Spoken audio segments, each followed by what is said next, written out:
Hi friends, this is JK and ఈరోజు మనం మాట్లాడుకోబోయే movie name don't breathe. ఈ movie మనకు 2016లో రిలీజ్ అయింది.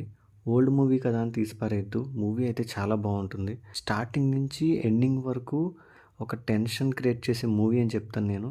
చాలా చిన్న స్పేస్లో తక్కువ బడ్జెట్లో తీసిన మూవీ. మీకు ఆ టెన్షన్ ఎలా ఉంటుందంటే మీరే అక్కడ ఉన్నట్టు ఫీల్ అయిపోతారు కాసేపు. మీకు ఆ వరల్డ్లోకి వెళ్ళిపోయిన తర్వాత మీకు చాలా బాగుంటుంది మూవీ. ఓన్లీ ఫస్ట్ 15 మినిట్స్ మాత్రమే మూవీలో డైలాగ్స్ ఉంటాయి. ఆ తర్వాత మీకు ఎక్కడ డైలాగ్స్ అనేది ఉండదు. అలాగని మీకు బోర్ కొడుతుందంటే అస్సలు బోర్ కొట్టదు. ఈవెన్ డైలాగ్స్ ఉన్నప్పుడే మీకు ఏమైనా బోర్ కొట్టచ్చేమో కానీ ఎప్పుడైతే డైలాగ్స్ ఆగిపోతాయో అసలు బోర్ అనేది ఉండదు. అక్కడి నుంచి మీకు అసలు టెన్షన్ స్టార్ట్ అవుతుంది. మీరు చూడండి, ఇయర్ ఫోన్స్ పెట్టుకుని చూస్తే మాత్రం మూవీని చాలా బాగా ఎంజాయ్ చేస్తారు. అండ్ నా రికమెండేషన్ అయితే యూ మస్ట్ వాచ్. నేను ఎప్పుడు చెప్పినట్టే మళ్ళీ చెప్తున్నాను.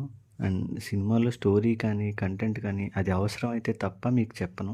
ఎందుకంటే మీకు ఆ మూవీలో ఉన్న ఫీల్ అనేది కొంతవరకు తగ్గిపోతుందని నా అభిప్రాయం. ఇది మీకోసమే చెప్తున్నాను, అర్థం చేసుకోండి.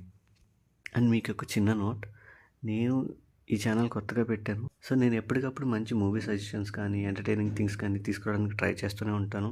అలాగే మీ సపోర్ట్ కూడా నాకు కావాలి. ఇంతవరకు నా వీడియో చూస్తున్నారంటే మీకు ఖచ్చితంగా నా వీడియోస్ నచ్చుతున్నాయని నేను అనుకుంటున్నాను. Thank you for watching.